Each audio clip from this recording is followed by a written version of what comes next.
श्री राम। गुरुर्ब्रह्मा गुरुर्विष्णु गुरुर्देव महेश्वरा, गुरु साक्षात् परब्रह्म तस्मै श्री गुरुवे नमः। श्री राम। अध्याय 7, श्लोक 6।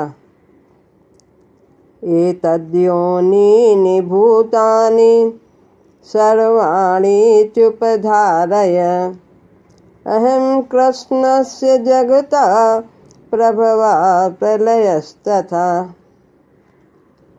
भगवान कहते हैं, परा अपरा की चर्चा करते हुए, सभी भूतों को इस द्विधा प्रकृति से पैदा हुआ जान, मैं समूचे जगत की उत्पत्ति तथा प्रलय हूँ। सभी भूतों को, जितना भी संसार में प्राणी है, वो ये दोनों परा प्रकृति और अपरा प्रकृति के संयोग से ही है। दोनों के मिश्रण से ही उत्पन्न है। इन्हें ही उनका उद्गम स्थान समझना चाहिए। सारे प्राणी का उद्गम इन दोनों शक्तियों में ही है। इस जगत में जो कुछ भी भौतिक तथा आध्यात्मिक है, उसकी उत्पत्ति तथा प्रलय मुझसे ही जानो।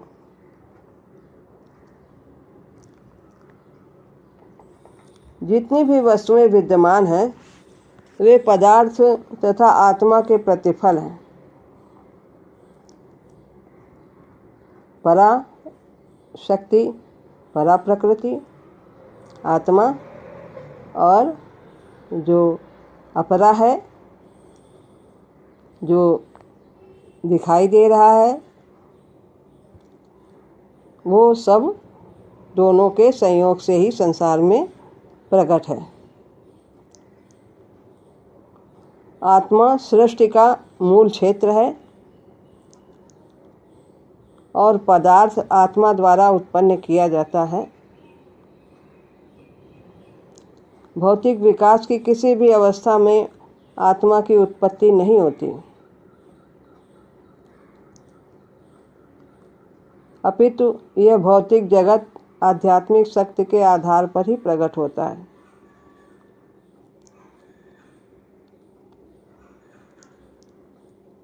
इस प्रकार से भगवान कहते हैं कि अहम कृष्णस्, मैं ही संपूर्ण जगत का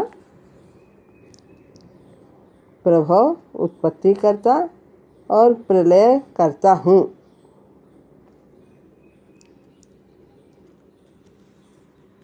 जगत में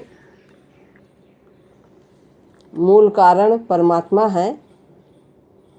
वे ही संसार में अपने अंश का बीजारोपण करते हैं, अंश का, और प्रलय भी कहते हैं सब कुछ मुझसे ही उत्पन्न है और मुझ में ही लीन होती है। प्रलय भी मैं ही हूँ। बहुत लोग प्रलय को सोचते हैं कि कभी प्रलय आती होगी और आएगी, सब सूर्य बहुत नज़दीक हो जाएगा और पानी उबलने लगेगा, समुद्र का कयामत आ जाएगी। ऐसा अनेक मन से सोच सबकी बहुत रखने वाले हैं। ऐसा विचार है अनेक धर्म में।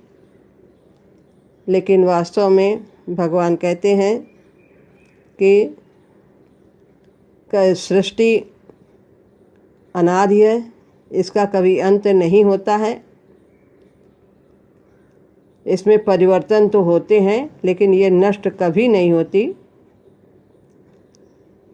कहा कि धर्म ग्रंथों में कि मनु ने प्रलय देखी है, लेकिन वो अनेक वर्षों की बड़ी करोड़ों वर्षों की तपस्या के उपरांत उन्होंने अपने हृदय देश में